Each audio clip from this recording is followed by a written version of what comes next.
இது ஒரு அடக்குமுறையை பார்க்குறோம். இது ஒரு அடக்குமுறை. ஹிந்து சமுதாயத்துக்கு ஹிந்து சமுதாயத்தினோட வழிபாடை அதனோட குரல் வலையை நெரிக்கிற மாதிரி தெரியுது.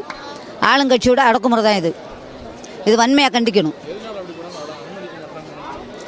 அனுமதிக்க அடுத்த வருஷம் இவங்களுக்கு ஓட்டு குறைஞ்சிரும். முஸ்லீம்களோட ஓட்டு எதிர்பார்த்து இந்த மாதிரி பண்ணுறாங்க.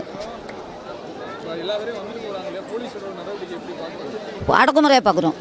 போலீஸ் அடக்குமுறையாக பார்க்குறோம். இது இந்த அரசாங்கத்திட்ட எந்த நியாயமும் எதிர்பார்க்க முடியாது. நீதிமன்றத்திட்டத்தான் நம்ம நியாயம் எதிர்பார்க்க முடியுமே தவிர இந்த அரசாங்கத்திட்ட ஹிந்து சமுதாயத்துக்கு எந்த நன்மையும் கிடையாது. இதே இவங்க ஒரு மசூதியில் போய் நீங்கள் நிஸ்காரம் பண்ணக்கூடாது, ஒரு சர்ச்சையில் போய் நீங்கள் இதை மெழுகுபத்தி ஏற்றக்கூடாது உங்களுக்கு சொல்கிறதுக்கு உங்களுக்கு தைரியம் இருக்கா?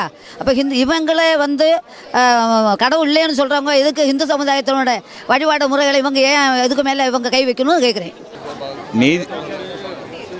முருகபக்தர்களை சாமி கும்பிட விடாமல் இன்னைக்கு கார்த்திகை பௌர்ணமி கிரிவலம் வரவங்கள ரொம்ப பாடாப்படுத்தி எந்த பாதையுமே அடைச்சி எல்லாத்தையும் இது பண்ணி இந்த காவல்துறை ரொம்ப மோசமாக மக்களை சாமி கும்பிட ஒரு இந்துவா பிறந்த பாவமா அவ்வளோ தூரத்துக்கு வேதனைப்படுற வைக்கிறாங்களே.